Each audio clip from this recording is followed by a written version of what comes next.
네, 김정남의 시신 부검이 마무리가 됐습니다. 사인 결과가 어떻게 나올지 또 시신 인도 절차는 어떻게 될지 두 분의 북한 전문가 모시고 김정남 피살을 둘러싼 이슈들을 짚어보겠습니다. 네, 예. 오늘 전현준 동북아 평화협력연구원장, 네. 김흥광 NK 지식인연대 대표 자리하셨습니다. 어서 오십시오. 어서 오십시오. 네, 안녕하세요. 네.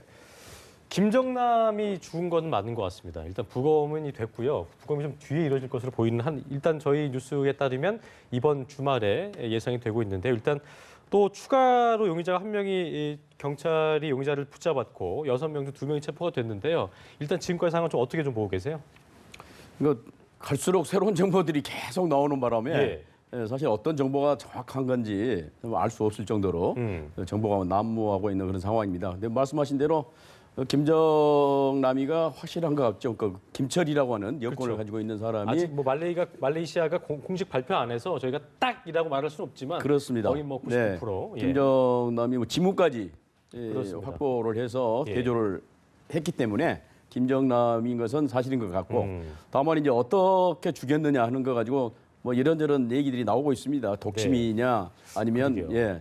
어떤 청산가리라든가 그런 것들을 수건에 묻혀서 예.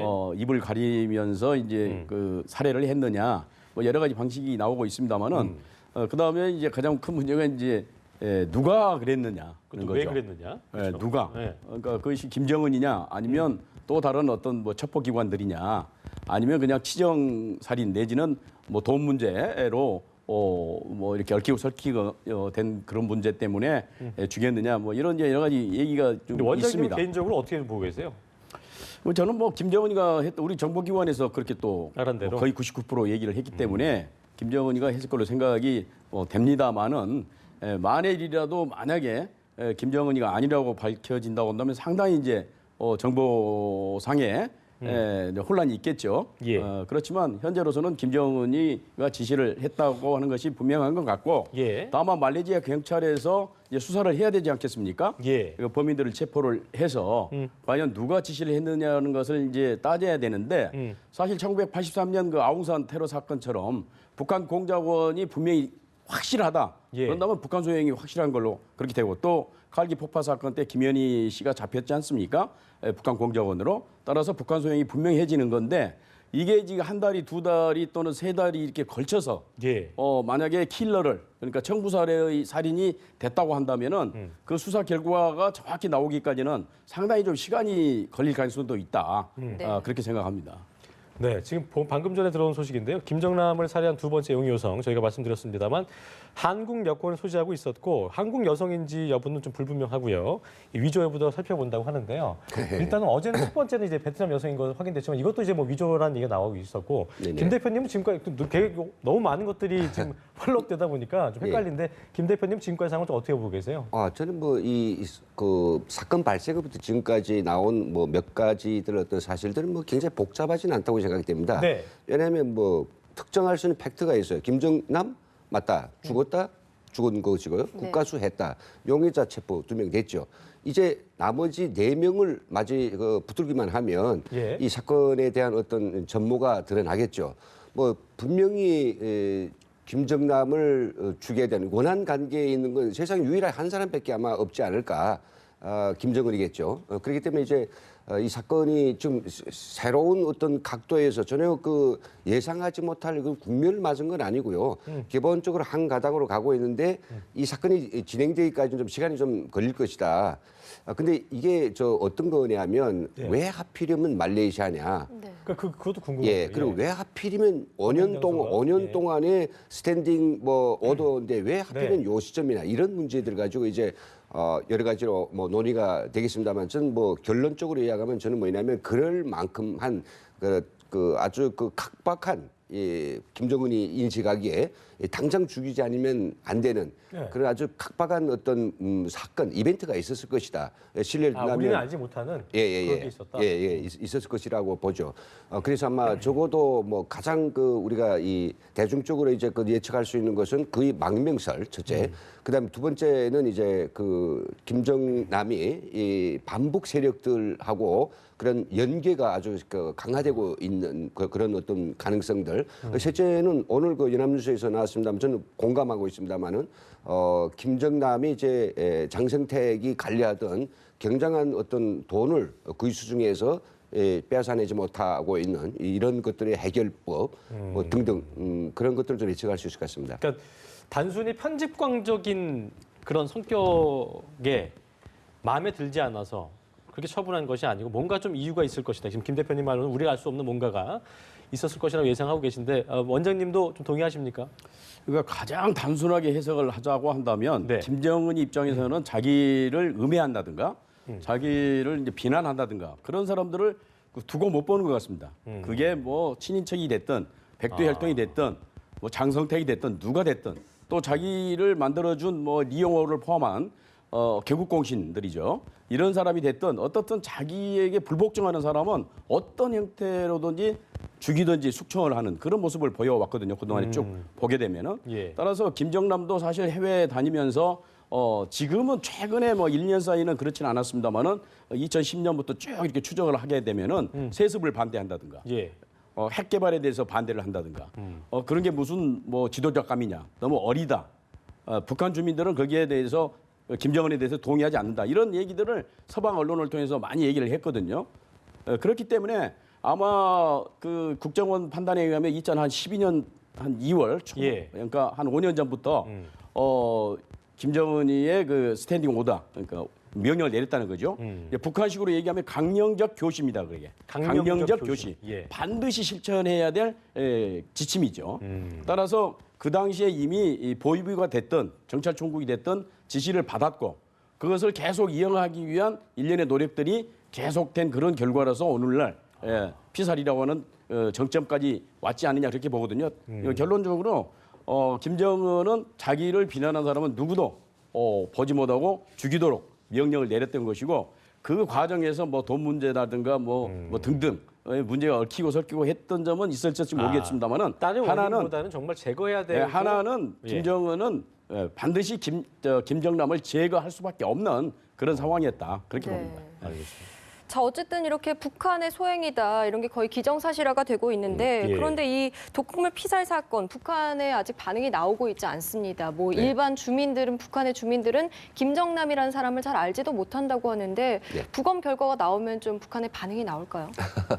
북한의 반응은 뭐 우리가 예상했던 것보다는 너무 썰렁할 겁니다. 네. 가볍게 나올 것이다. 예, 가백이 전혀 이런 방구가 나올 수 있고요. 예, 그러니까 특히 막 두 트랙인데 하나 북한 주민들이 다 그 들을 수 있는 조선 중앙 텔레비전이나 그다음에 그 평양 뭐 조선 중앙 방송 그렇죠. 예, 이런 데서는 조선 중앙 통신도 포함해서 일절 언급 안 하고 네. 혹시 뭐 거기에 대해서 공식적인 브리핑을 꼭 해야 된다면 우리 민족끼리와 같은 그런 어떤 부차적인 북한 주민들은 들을 수 없는 그런 걸 통해서 뭐 일말의 어떤 반응을 내놓을 수도 있겠죠. 이것도 상당히 좀 전짐적인 것이라고 생각하는데요. 과거에 저희가 이제 북에 있을 때 김현희 사건, 칼기 사건이라든지 그다음에 뭐 지금 최은희 신상훈 납치 사건이라든지 그 이후에 있었던 그 북한의 온갖 그 아웅산 버마 버마의 아웅산 수지 그묘 작전 그 테러도 사실 북한 주민들한테는 한마디도 이게 전달 안 돼 가지고 네. 다 이제 여기 와서 알 수 있는 정도의 사건들이죠. 그러니까 절대 북한 주민들한테는 알리지 않을 것이다. 근데 더더욱이 이번 사건의 핵심이 누굽니까? 바로 김정은의 그 이복 형님. 네. 당연히 북한 주민들이 생각할 때 그런 형이 있어? 그럼 그 형이 당연히 이게 지도자가 돼야 되지 않느냐. 누구든지 다 그 이야기 할 거예요. 네. 이런 어쨌든 것들. 김정남의 존재를 예. 주민들이 알게 되는 것 자체를 굉장히 좀 꺼려하겠네요. 그 존재 자체가 김정은한테서는 눈에 가시죠. 예. 그렇겠네요. 네. 그 왜 이렇게 그러니까 가지고 그러니까 시신을 인도하라고 자꾸만 한 것도 네네. 그 부검이 뭐 길어진 것도 있지만 뭐 네네. 몸이 좀 비대해서 이런 것도 있지만 그 앞에서 실랑이를 벌였다고 하더라고요. 네. 굉장히 뭐 수사에도 협조 안 하고 네. 북한 남북 사람들이 와서 시신을 인도해라. 네. 그렇게 좀 강요한 이유는 뭐라고 그거 인도해서 어떻게 하려는 거예요? 뭐 아마 그런 그 애국인의 어떤 그 시신에 대해서 부검 절차가 좀 자세한 게 뭔지는 제가 잘은 모르겠지만 네. 그냥 네. 보편적으로 생각할 때 그 해당 국가 그런 영사 관계자들이 아마 입회가 있어야 될 것입니다. 근데 우리 입회 안 서겠다. 너는 게 달라. 왜 너희들 여기서 하느냐. 우리 국민이다. 뭐 이런 어떤 거 있었겠죠. 그렇다라고 하면 그런 실랑이 때문에 말레이시아하고 북한과의 본격적인 아마 이 딜이 있었겠는데 결국 부검 안 할 수도 없다. 왜? 이건 국제적인 사건이니까. 그래 막 그게 이제 진행돼 원래는 우리 저 국가수 같이 아주 현대적 설비와 능력 있는 그런 어떤 부검 기술 일꾼들이 막 좀 부족했는지 상당히 예. 오랜 시간 동안 했네요. 그리고 부검이 어떤 7시간이니까 오래 했습니다. 예, 굉장히 오래 했죠. 그것이 나온 결과도 사실 무엇이냐 아직 뚜껑이 열리지 않아서 모르겠습니다만은 독극물로 되어 있는지 아니면 또 다른 무엇이 되어 있는지 독침까지도 그 침 흔적이 있는지 이런 것들은 뭐 수일내로 나온다고 그렇죠. 하니까 봐야 되겠죠. 그러니까 북한에서 이 시신 인도를 이렇게 막 요청한 이유는 뭘까요? 그러니까 뭐 하태경 의원 얘기대로 부관 참시의 그런 얘기, 뭐 가능성도 있고 어떤 이유일까요? 아마 그 외교관들이 상식적으로 해외에서 우리 국민도 마찬가지겠죠. 어느 나라에 가서 우리 국민이 어떤 뭐 살해를 당했다든가 강도를 당했다든가 그랬을 때 그 시신을 무조건 인도해 달라. 그렇다고 그래서 주재국에서 그걸 주겠습니까? 더군다나 이 김정남처럼 정말 세계적인 유명 인사가 어떻든 테러를 당해서 사망을 했는데 말레이시아 정부에서 호락호락 그것을 내준다고 생각은 하지 않았을 거고 예. 그러나 자기들 입장에서는 그렇게 그냥 요구를 해본 거죠. 그것도 또 본국에 눈도 있고 그러기 때문에 그래서 일단은 강하게 요청을 했던 것 같고 예. 결국은 이제 아까 말씀하신 대로 이제 영사적인 그런 차원에서 외교적으로 이제 풀어서 결국은 이제 그 입회하는 부검에 입회하는 그런 거 아니었을까. 물론 김정남 시신을 그러니까 부검을 한다든가 그렇게 해서 그것이 이제 독극물이 됐든 뭐 독침이 됐든 살해됐을 때 또 그것이 북한 소행으로 밝혀졌을 경우에 자기들이 봉착하는 그런 외교적인 문제 때문에 부검을 하지 않은 채로 시신을 본국으로 가져가려는 그런 생각도 물론 있었을지 모르겠습니다만은 뭔가 좀 기본 그 사인에 대해서 감추려고 하는 의도였던 게 물론 아니냐. 그런 것도 예? 있었겠습니다만은 역시 이제 그냥 영사적 차원에서 또는 그냥 한번 해보는 그런 통상적 행위, 차원에서 하는 그 과정이었다. 억지를 한번 부려본 게 아닌가 그렇게 생각이 듭니다. 네. 근데 원래는 이제 그 좀 대조적인 거는요. 예. 이 북한이 해에서 이렇게 사망되거나 어떤 죽음을 당한 북한인에 대해서 네. 그 시신을 양도하지 않기로 인수하지 않기로 아주 정평이 나와 있어가지고요. 아, 그래요? 국제사회 굉장히 빈축을 많이 샀습니다. 네. 일단 러시아 벌목 노동자들의 어떤 뭐 그 자기 작업지를 벗어나서 나서 돌다 보니까 많이 죽게 되는 경우가 있거든요. 그런 시신을 가져가래도 그 우리 사람이 아니어서 안 가져가고 안 가는 걸로 유명하다는 안 말씀이신 가지고 유명하죠. 그리고 그 범아 난군 사건 때도 우리 거 아니다라고 하죠. 끝까지 그 시신을 안 가져가지 않았습니까? 네. 예, 그런 북한인데 이번에는 뭐 최고 지도자의 형이 돼서 그런지 모르겠습니다만은 예. 뭐 자기들의 어떤 범죄적 그것들이 그냥 두고 방치되면 계속 그게 나올 거 아니겠습니까? 그러니까 이제 그걸 조기에 차단하기 위해서 문제를 없애기 위해서 흔적을 없애기 예, 위한 그런 그렇죠. 의도다. 은폐의 그런 방법이죠. 수단. 그러고 보고 계십니다. 네. 예. 자, 아까 나왔던 속보 잠시 짚어보면요. 예. 지금 용의자 중에 한 명은 말레이시아 여권을 소지하고 있었고 나머지 한 명은 한국 여권을 소지하고 있었다고 합니다. 이 점이 뭐 시사하는 바가 있다고 보십니까?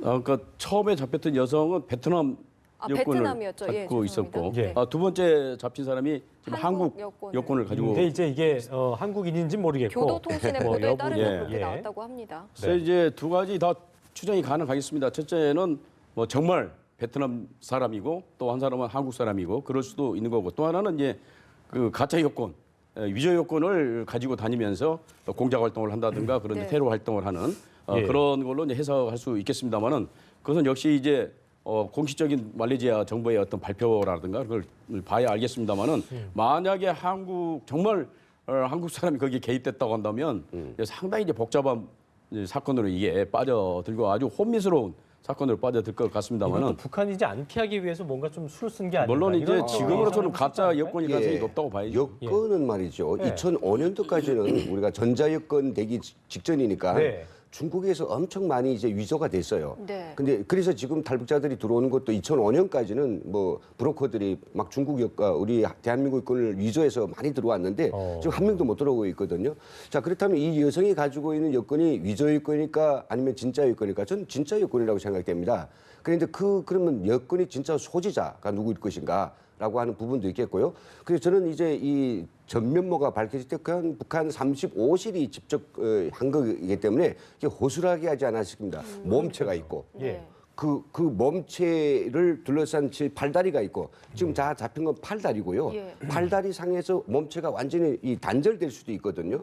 그 누군지 전혀 알지 못하게 접촉 과정이 그래서 좀 난항을 좀 얘기하고 있다. 그래서 네. 뭔가 좀 이렇게 허술한 게 왜 그러면 그 베트남 여성도 다시 본국 가려고 네. 공항으로 왔다가 예. 붙잡혔는데 아니 예. 국제적으로 뭔가 국가적으로 해야 했던 테러라면 예. 뭔가 좀 치밀해야 될 텐데 그렇죠. 이렇게 허술할 수 있는 거냐? 몸통은 아주 정말 아. 그 깊이 있게 그 고도로 이제 치밀하게 했고 수행하는 사람들은 언제든 잡혀도 문제가 없게 딱 잘라버릴 수 있는 그러니까 주요 인물들이 아닌 거다. 예, 라고 주요 인물은 보시는 아니죠. 거죠? 예. 그러니까 지금 그 베트남 여성도 그런 얘기를 하고 있다고 그러는데 사실인지 모르겠습니다만은 자기는 우연히 여기 그래요. 참여했다고 뭐 그냥 얘기하더라고요. 우연히 예. 참여하겠다. 뭐 돈 좀 줬겠죠. 예. 이를테면 그 한국 여권을 갖고 있는 그 사람이 정말 한국 사람이 나온다면 그 사람도 이용당했을 수도 또 있다고 봅니다. 그러니까 그 북한의 공장 요원이 직접 독침을 가지고 그 테러를 하기보다는 지금 이를테면 테러리스트를 동원을 해서 몇 달이 걸쳐가지고 한다고 한다면 마지막에 행동을 했던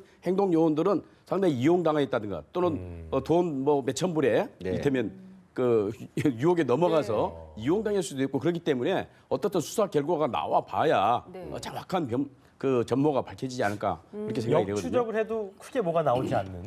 나올 수 있어요. 왜냐하면 네.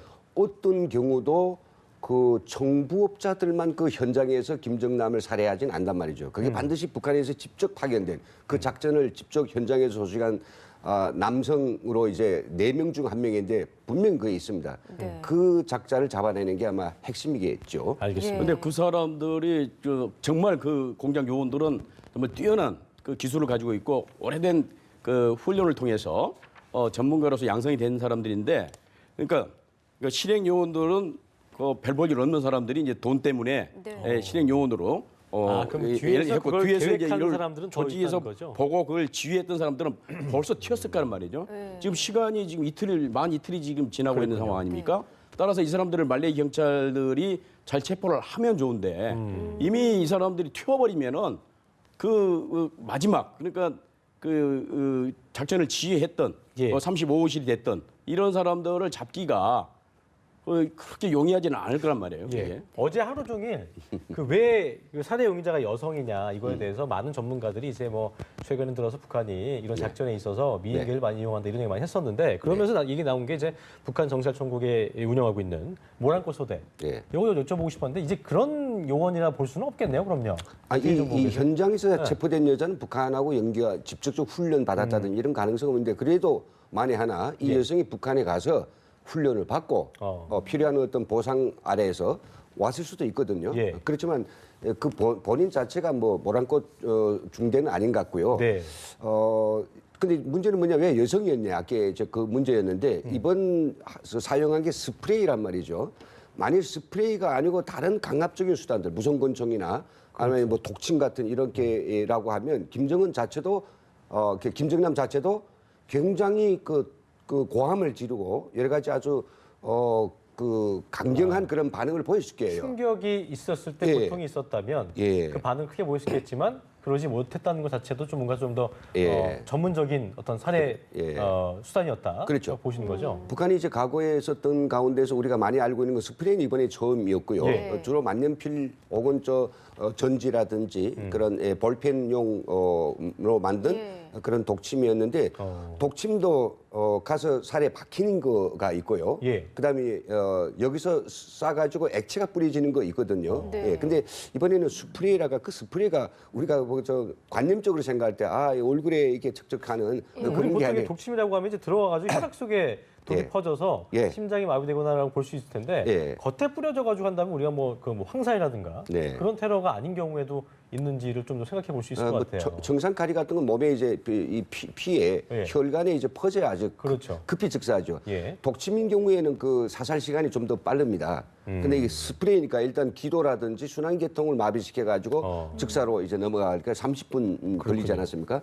그래서 그게 아마 여성들이 그런 스프레이와 같은 것을 뿌린다라고 하면 옆에서 지나가는 사람이 볼 때에도 전혀 뭐 이제 장난을 치네 뭐 이럴 수도 있겠죠. 뭐 그런 아주 치밀하게 그 작전은 돼 있는 것 같습니다. 근데 문제는 어떻게 돼서 그 김정남의 동선이 그렇게 다 이제 사전에 다 체킹이 됐냐. 특정됐느냐 이 문제가 이제 또한 그 수수께끼죠.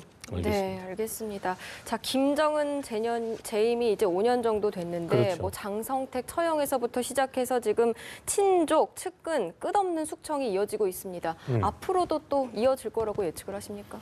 그러니까 뭐 그 밑에 있는 사람들이 정말 쥐죽은 듯이 예. 가만히 있으면은 그런 일은 없겠지만 조금이라도 뭐 표정이 됐든 말이 됐든 행동이 됐든 불복종하는 그런 듯한 모습을 설사 보이게 음모가 되면 아니더라도 예? 설사 그렇죠. 음모가 아니더라도 그렇죠. 뭐 정치적인 음모나 뭐 정파라든가 그런 것이 아닌다 손치더라도 언행에 있어서 그리고 그것이 도감청을 통해서든 아니면 뭐 면전에서든 어떤 행토라든지 김정은에게 불복종하는 그러한 모습을 보이는 사람이면 예. 쥐고를 막론하고 지금 뭐 황병서, 최용해 다 포함해서 네. 그러게요. 누구든 남아나지 못할 것이라고 하는 것은 우리가 예상할 수 있는 거고 네. 그만큼 김정은의 성격 자체가 이제 독할 뿐만 아니라 예.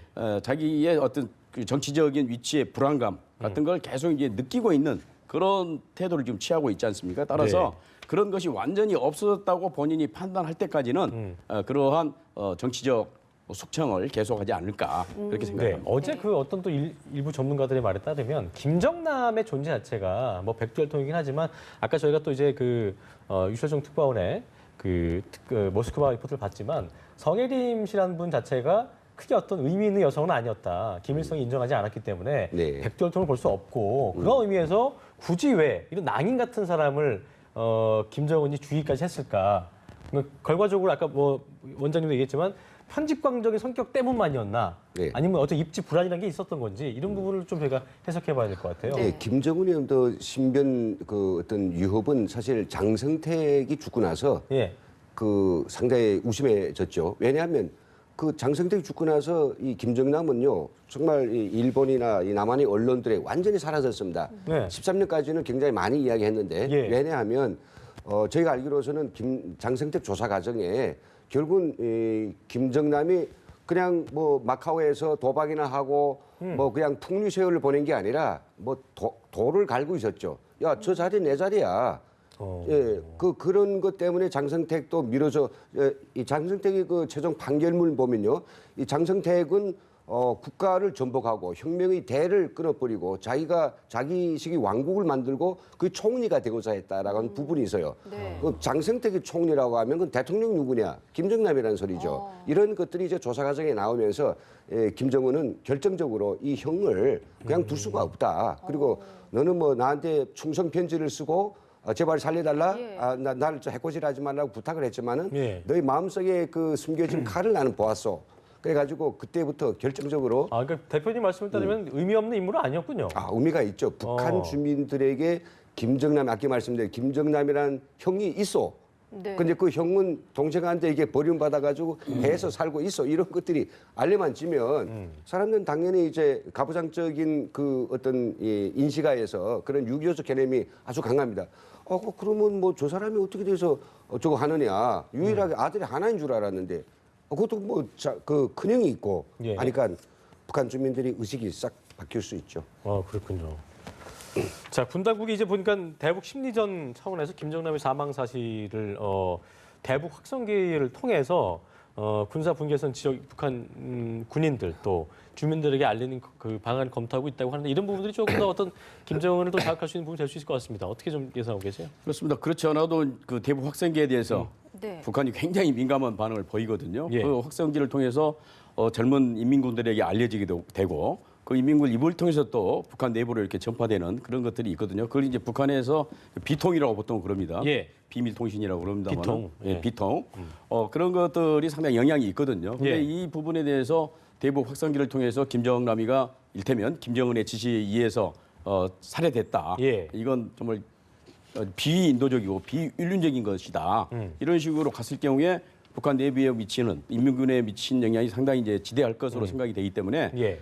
굉장히 여기에 대해서 단말마적인 정말 큰 반응을 보일 가능성이 있습니다. 그래서 거기에 대해서 타격을 하겠다든가 그 방송 시설에 대해서 네. 그런 식으로 나올 가능성이 있기 때문에 또 다른 도발로 또 형태로 보일 수도 있다는 뭐 것이죠. 도발을 뭐 할 수도 있고 어떻든 그 극렬한 반응을 보일 것 같고 이건 특대형 뭐 조작극이다, 자작극이다. 아, 본인들은 자기 계약한 최고 것이 존엄을 아닌데. 훼손하는 행위다. 그래서 어떻든 키 리졸브 훈련 또 미국의 대북 뭐 선제 타격론 이런 거 합쳐져서 앞으로 2월, 3월, 4월 계속해서 어떻든 남북 관계에는 긴장의 도가 굉장히 높아질 것으로 그렇게 생각이 됩니다. 네.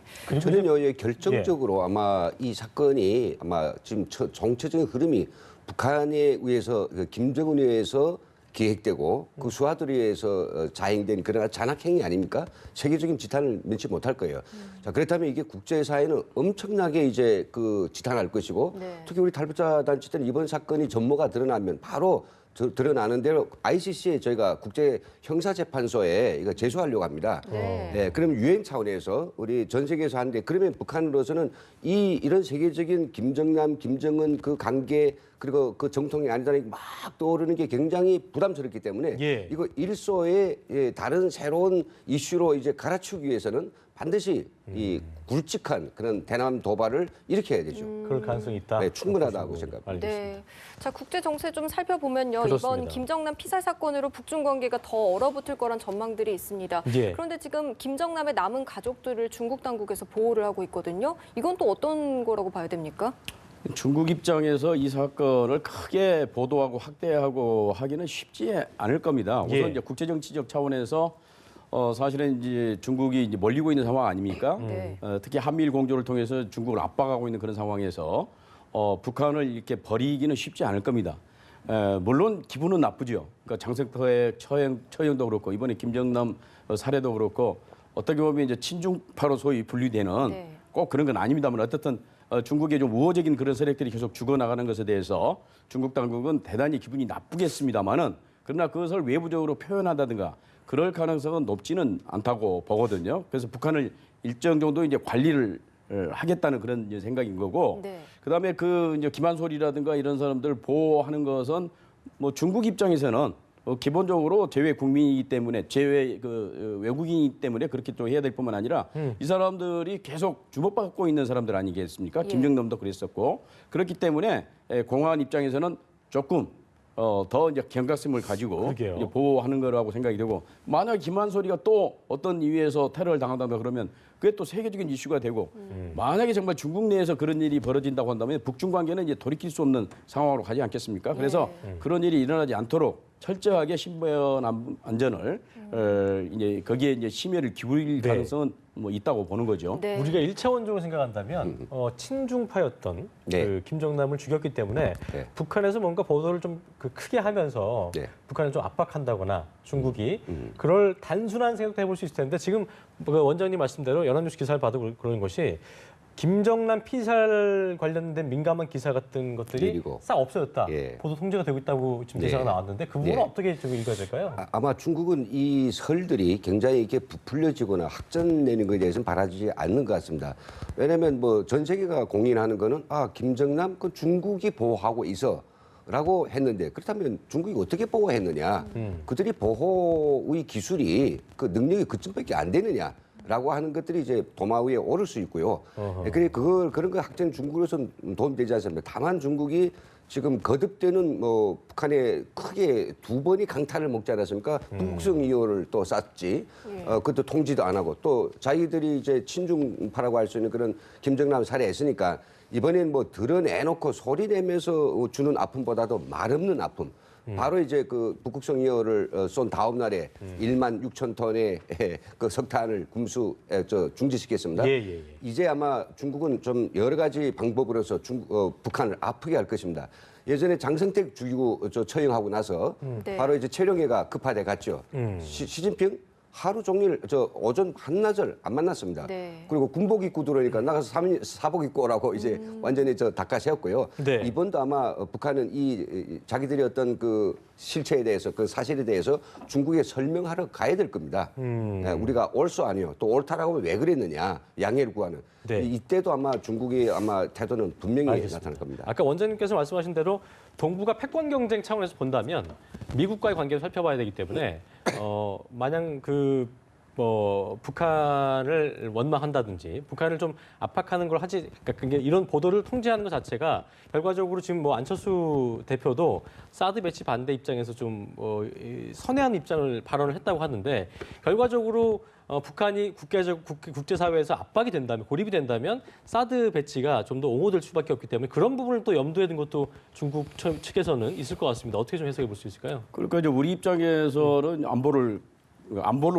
논리가 네. 좀 더 이제 강세를 보이고 있지 않습니까? 전반적으로 사드 배치뿐만 아니라 예. 대북 정책이라든가 그런 것에 대해서 중국은 신경을 쓸 수밖에 없겠죠. 이런 분위기가, 그러니까 이런 사건을 통해서 남한 내에서 여야 불문하고 사드 배치의 어떤 그 정당성이랄까 필요성이 더욱 그렇죠. 증가가 되면 예. 중국의 국익에는 도움이 안 되는 것 아니겠습니까? 따라서 중국은 이제 상당히 난처한 입장에 빠져들기 때문에 북한에 대해서 불만이 이제 많이 있겠지만, 그러나 중국 입장에서는 이걸 철저하게 분리를 할 겁니다. 그러니까 김정남 살해한 것은 이건 철저히 북한 내부 문제고 그 권력 다툼의 문제인 거지.